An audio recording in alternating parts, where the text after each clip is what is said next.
തലസ്ഥാനത്ത് വീണ്ടും തെരുവ് യുദ്ധം. KSU പോലീസ് ആസ്ഥാനത്തേക്ക് നടത്തിയ മാർച്ചിൽ വൻ സംഘർഷം. നവകേരള സദസ്സിനെതിരെ പ്രതിഷേധം നടത്തുന്ന യൂത്ത് കോൺഗ്രസ് പ്രവർത്തകർക്ക് നേരെയുള്ള പോലീസിന്റെയും ഡിവൈഎഫ്ഐയുടെയും ആക്രമണത്തിനെതിരെയായിരുന്നു KSUവിന്റെ പ്രതിഷേധം.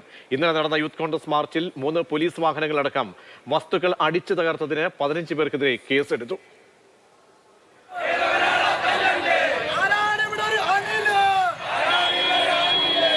KPCC ഓഫീസിൽ നിന്ന് തുടങ്ങിയ മാർച്ച് പോലീസ് ആസ്ഥാനത്തേക്ക് എത്തിയതോടെ സ്വഭാവം മാറി.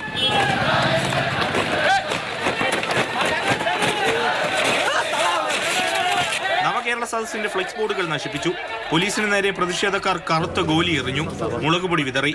പ്രകോപിതരായ പോലീസ് വനിതാ പ്രവർത്തകരെ അടക്കം വളഞ്ഞിട്ട് തല്ലി. മാത്യു കുഴൽനാടൻ MLA ഉൾപ്പെടെയുള്ളവർക്ക് പരിക്കേറ്റു.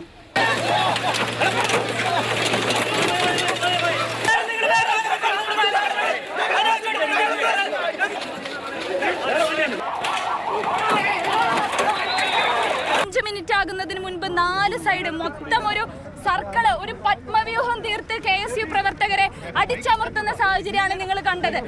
മാർച്ചിനിടെ KSU പ്രവർത്തകർ CITUവിന്റെ ചുമട്ടുതൊഴിലാളി ഓഫീസും ആക്രമിച്ചു. ഇതിനെതിരെ CITU പ്രവർത്തകർ പോലീസിൽ പരാതി നൽകി.